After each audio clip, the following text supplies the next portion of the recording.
Hello बच्चों, welcome in biology broadcast classes. आज हम इस वीडियो में पढ़ेंगे सेल का एक इंपॉर्टेंट पार्ट जिसका नाम है लाइसोसोम के बारे में। हमने प्रीवियस वीडियो में पढ़ा था कि लाइसोसोम किससे फॉर्म होते हैं, यानी गोल्जी एपरेटस उसके बारे में और एंडोप्लाज्मिक रेटिकुलम के बारे में। चलिए स्टार्ट करते हैं लाइसोसोम्स। बच्चों ये पढ़ते हैं लाइसोसोम्स के बारे में। लाइसोसोम्स क्या होते हैं? लाइसोसोम्स एक ऐसे स्ट्रक्चर थे जिनका ओरिजिन हमने पढ़ा था सेक्रेटरी वेसिकल्स के बारे में। सेक्रेटरी वेसिकल्स से होता है। ये सेक्रेटरी वेसिकल्स गोल्जी एपरेटस से प्रोड्यूस हुई थी, जिनके अंदर हाइड्रोलिटिक एंजाइम्स भरे हुए थे। साइंटिस्ट थे जिनका नाम है डी डो, उनको क्रेडिट जाता है इसकी डिस्कवरी का। उन्होंने जो है लाइसोसोम्स को डिस्कवर किया था। ये single membrane bound cell organelles होते हैं। इनके अंदर हाइड्रोलिटिक एंजाइम्स भरे होते हैं। वही हाइड्रोलिटिक एंजाइम जो गोल्जी एपरेटस से बने हुई सेक्रेटरी वेसिकल्स में भरे होते हैं, यानी सेक्रेटरी वेसिकल्स मॉडिफाई होकर लाइसोसोम्स बनाती हैं। इनके अंदर जो एंजाइम्स भरे होते हैं हाइड्रोलिटिक एंजाइम्स, ये तीन कैटेगरी के होते हैं। एक को बोलते हैं कार्बोहाइड्रेजेस, दूसरे को बोलते हैं प्रोटीएजेस और तीसरे को बोलते हैं हम लाइपेजेस। कार्बोहाइड्रेट जो कार्बोहाइड्रेट्स को डाइजेस्ट करते हैं, प्रोटीएजेस जो प्रोटीन को डाइजेस्ट करते हैं, लाइपेजेस जो लाइपेज यानी फैट को डाइजेस्ट करते हैं। लाइपेज नहीं ले सकते हम या फैट भी ले सकते हैं। तो इन तीनों को डाइजेस्ट करने वाले एंजाइम्स इनके अंदर मिलते हैं। इनका ऑप्टिमम pH 5 होता है। ये 5 pH में बहुत इफेक्टिवली वर्क करते हैं। ये जो लाइसोसोम्स होते हैं ये पॉलीमॉर्फिज्म शो करते हैं। पॉलीमॉर्फिज्म का मतलब होता है पॉली मतलब बहुत, मैनी, मॉर्फिज्म मींस मॉर्फ मतलब फॉर्म्स। हिंदी में बोले बहुरूपिता, मतलब बहुत सारी फॉर्म्स को, मैनी फॉर्म्स को, डिफरेंट फॉर्म्स को शो करते हैं। कैसे शो करते हैं? इस पॉलीमॉर्फिज्म को शो करने के लिए जो आपके लाइसोसोम्स हैं इनको तीन कैटेगरी में डिवाइड किया गया, जैसे फर्स्ट डिग्री और प्राइमरी लाइसोसोम्स। ये फर्स्ट डिग्री या लाइसोसोम्स और या प्राइमरी लाइसोसोम्स क्या होते हैं? ये लाइसोसोम्स वो लाइसोसोम्स होते हैं रिसेंटली बॉर्न होते हैं। रिसेंटली बॉर्न मतलब आपके अभी अभी जो है किससे प्रोड्यूस हुए हैं? From Golgi apparatus.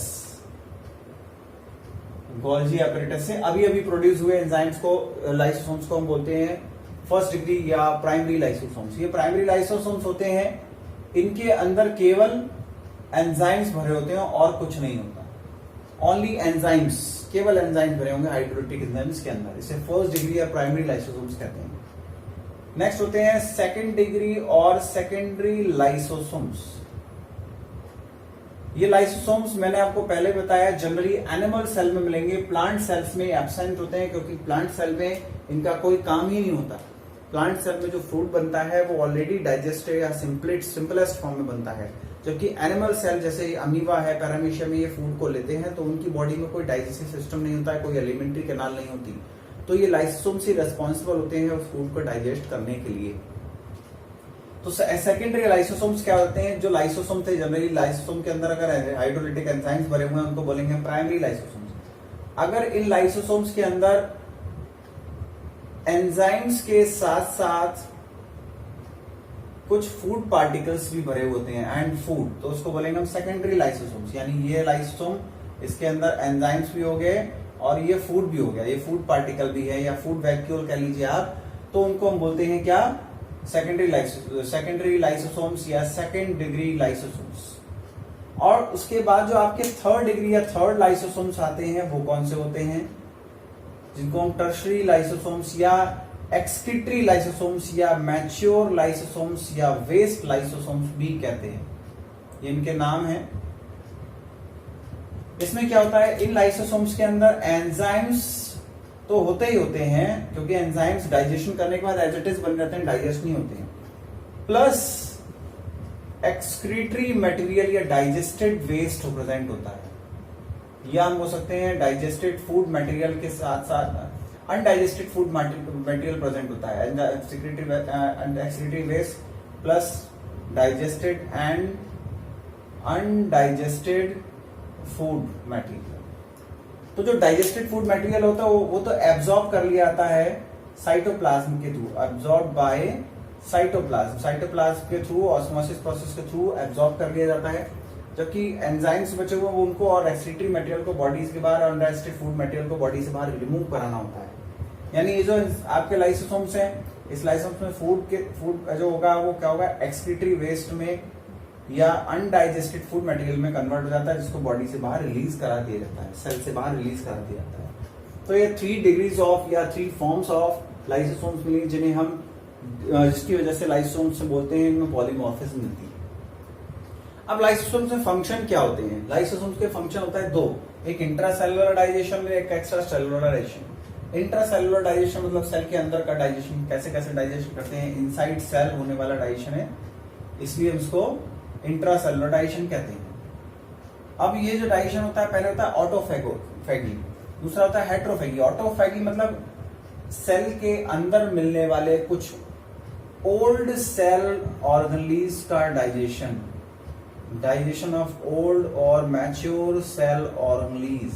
ऐसे सेल ऑर्गेनलीज जो सेल के अंदर नॉन फंक्शनल होते हैं या वेस्ट हो जाते हैं, पुराने हो जाते हैं काफी, तो उनका डाइजेशन करने के लिए ये लाइसोसोम्स उनका डाइजेशन कर सकते हैं, और इसको बोलते हैं ऑटोफैगी। खुद के, ऑटो मतलब खुद के, फैगी मतलब पार्टिकल्स को खत्म करना है, खाना, उसको बोलते हैं ऑटोफैगी। अब ये हेट्रोफैगी क्या होती है? हेट्रो मतलब डिफरेंट, फैगो मतलब खाना या फैगोसाइटोसिस। बाहर से जो फूड कलेक्ट किया जाता है, उस फूड की 2 फॉर्म होती हैं, एक सॉलिड फॉर्म और एक लिक्विड फॉर्म। वो फूड हो या कोई भी प्रे हो, सॉलिड फॉर्म में जो फूड होता है उसको लाइसोसोम्स के थ्रू डाइजेस्ट कर लिया जाता है। उस प्रोसेस को बोलते हैं फैगोसाइटोसिस।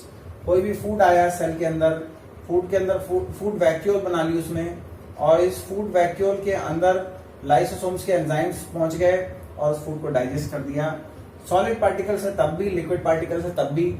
अगर सॉलिड पार्टिकल्स है तो उसको हम बोलते हैं फैगोसाइटोसिस, और अगर लिक्विड पार्टिकल्स है तो उसको हमने स्पेशल नाम दिया है पाइनोसाइटोसिस। लिक्विड पार्टिकल सेल, आपने नाम सुने होंगे बहुत बार, इसको बोलते हैं सेल ईटिंग, और आपने सुना होगा सेल ड्रिंकिंग के बारे में भी, तो इसको हम सेल ड्रिंकिंग भी बोलते हैं। यानी सेल ईटिंग और सेल ड्रिंकिंग में भी लाइसोसोम्स हेल्प करते हैं। डी डोब ने इनको डिस्कवर किया, बताया है सिंगल मेम्ब्रेनस स्ट्रक्चर, बहुत ही अचंबा कर देने वाले स्ट्रक्चर से, जो किसी भी पार्टिकल्स को अंदर जाने पर डाइजेस्ट कर सकते थे। बिल्कुल ठीक वैसे जैसे हम कुछ भी खा लें, कार्बोहाइड्रेट खा लें या प्रोटीन खा लें या फैट खा लें या ड्रिंक किए कोई भी चीज, मतलब आपने शरबत पिया है, चाय पिया, दूध पिया, कोई भी चीज खाने या पीने के बाद जैसे हमारी एलिमेंट्री कैनाल में डिफरेंट एंजाइम्स के थ्रू डाइजेस्ट हो जाती है, वैसे ही कोई भी यूनिसेलर ऑर्गेनिज्म अगर है, यूनिसेलर ऑर्गेनिज्म मतलब जैसे अमीबा, पैरामीशियम है, उनके अंदर कोई भी फूड एंटर करेगा, चाहे सॉलिड फॉर्म में चाहे लिक्विड फॉर्म में, उस फूड को डाइजेस्ट करना इन लाइसोसोम्स का ही फंक्शन होता है। और ये जो लाइसोसोम्स होते हैं हेट्रोफैगी या हेट्रोफैगोसाइटोसिस जो परफॉर्म करते हैं, जो इंट्रासेलुलर डाइजेशन में ही आता है। नेक्स्ट आता है extra cellular digestion. Extra cellular digestion मतलब सेल के बाहर होने वाला डाइजेशन, सेल के अंदर ना होकर सेल के बाहर डाइजेशन कैसे करते हैं। ये 2 टाइप का होता है। जैसे ऑस्टियोफैगी में क्या होता है, हमारी बोन्स को ओरिजिन करने वाली सेल्स, जिनको हम बोलते हैं ऑस्टियोसाइट सेल्स, इन ऑस्टियोसाइट सेल्स के अंदर मिलने वाले लाइसोसोम्स जो हैं, अगर कोई बोन से एक्स्ट्रा बोन का पार्ट निकला हो, मतलब नॉर्मल हमारा जो बोन का साइज है उससे इधर उधर कोई भी पार्ट अगर निकला हो, तो उसको डाइजेस्ट कर देती हैं जो लाइसोसोम्स ऑस्टियोसाइट सेल्स के अंदर मिलते हैं। यानी इसे बोलते हैं ऑस्टियोफैगी। मतलब इन्हीं की वजह से हम कहें तो हमारी बोन इधर उधर से साइड से नहीं निकल पाती, जो एक पर्टिकुलर शेप है वही शेप रहती है उनकी, जब इनका ओरिजिन होता है वही शेप में आती हैं। टेढ़ी मेढ़ी या इधर उधर ब्रांच नहीं हो सकती। जैसे हाथ की बोन है, रेडियस और लर्नल एक सिंपल शाफ्ट से थ्रू बोन है, इनसे कोई इधर उधर कोई ब्रांच नहीं निकली है, कोई इधर उधर कोई एक्स्ट्रा पार्ट नहीं निकला है। तो पार्ट ना निकलने देने के लिए रेस्पॉन्सिबल होते हैं लाइसोसोम्स, जो ऑस्टियोफैगी करते हैं, ऑस्टियोसाइट साइड में प्रेजेंट होते हैं तब। नेक्स्ट क्रीनियोफैगी क्या होते हैं? हमारे कुछ बॉडी में एक सेल्स मिलती है जिनको बोलते हैं थायरो इम्यूनोग्लोबिन। जनरली ये सेल्स इनएक्टिव फॉर्म में रहती हैं और इनका कोई यूज नहीं होता और अदर प्रोटीन्स का फॉर्मेशन करती है, लेकिन इन लाइसोसोम्स की वजह से ही ये थायरो इम्यूनोग्लोबिन एक्टिव थायरॉक्सिन में कन्वर्ट हो जाती है। थायरॉक्सिन वो हार्मोन है जो थायराइड ग्लैंड में बनता है, और ये थायरोक्सिन एक्टिव फॉर्म में तब आता है जब थायरो इम्यूनोग्लोबिन को एक्टिवेट करता है लाइसोसोम। जब ये लाइसोसोम थायरो इम्यूनोग्लोबिन को एक्टिवेट करेगा तभी वो थायरोक्सिन में कन्वर्ट हो जाती है, इसीलिए बोलते हैं क्रीनियोफैगी। क्रीनियोफैगी मतलब आपकी एंडोक्राइन ग्लैंड्स में जब फैगोसाइटोसिस करते हैं तब की बात करते हैं। तो बच्चों ये तो था लाइसोसोम्स के बारे में, उनके पॉलीमॉर्फिन्स के बारे में, उनके फंक्शंस के बारे में। अब एक बात जो मैं आपको बताने जा रहा हूं वो बहुत ही इंपॉर्टेंट है। बच्चों अभी भी मैंने पढ़ा लाइसोसोम्स ऑटोफैगी शो करते हैं। ऑटोफैगी मतलब सेल के जो ओल्ड सेल ऑर्गेनेल्स होते हैं उनको डाइजेस्ट कर देते हैं, डिसॉल्व कर देते हैं। अगर कभी कभी मतलब एक्सीडेंटली जो हमारे लाइसोसोम्स होते हैं वो सेल के अंदर बर्स्ट हो जाए, मतलब सेल है, ये मान लीजिए एक सेल है, ये सेल का न्यूक्लियस है, इसके चारों तरफ मिलने वाली ये एंडोप्लाज्मिक रेटिकुलम है, ये गोल्जी एपरेटस है, इसमें मिलने वाली ये माइटोकॉन्ड्रिया है, और माइटोकॉन्ड्रिया के अलावा इसमें प्लास्टिड, अगर ये प्लांट सेल है तो प्लास्टिड होगी, और अदर सेल ऑर्गेनेल्स मिलते हैं। अगर कभी कभी एक्सीडेंटली ये जो लाइसोसोम्स हैं जिनके अंदर हाइड्रोलिटिक एंजाइम भरे हुए हैं ये एनिमल सेल में मिलती हैं, तो हम प्लास्टिड्स की बात नहीं करेंगे। तो ये लाइसोसोम्स क्या करते हैं, इनके एक्सीडेंटली इनकी जो प्लाज्मा मेम्ब्रेन होती है या मेम्ब्रेन होती है बर्स्ट हो जाती है, जिससे सारे एंजाइम जो है सेल के साइटोप्लाज्म में मिक्स हो जाते हैं। जब सेल के साइटोप्लाज्म में मिक्स हो जाते हैं तो यहां पर भी पहुंचेगा, इस न्यूक्लियस के पास भी पहुंचेगा, यहां पर भी पहुंचेगा, यहां पर भी पहुंचेगा, सारे सेल ऑर्गेनेल्स के पास पहुंचेगा। बिकॉज इसमें कार्बोहाइड्रेट, प्रोटीन एंड फैट तीनों के डाइजेस्टिव एंजाइम्स होते हैं, तो ये इसका भी डाइजेशन कर देगा, इसका भी डाइजेशन कर सकता है, इसका भी डाइजेशन करता है। और हमारे जितने भी सेल ऑर्गेनेल्स हैं वो सारे के सारे सेल ऑर्गेनेल्स या तो कार्बोहाइड्रेट का बहुत कम अमाउंट मिलता है, लेकिन लिपिड्स और प्रोटीन से बहुत ज्यादा अमाउंट में मिलते हैं, तो मोस्टली लिपिड और प्रोटीन से मिलकर बने होते हैं। तो सारे सेल ऑर्गेनेल्स की प्लाज्मा मेम्ब्रेन और उनके अंदर के जो भी स्ट्रक्चर्स होते हैं उनको डाइजेस्ट कर देते हैं। जब सेल के अंदर सब कुछ डाइजेस्ट कर दिया तो सेल के अंदर क्या मिला, 0 सन्नाटा, बाबा जी का ठुल्लू, कुछ नहीं मिला।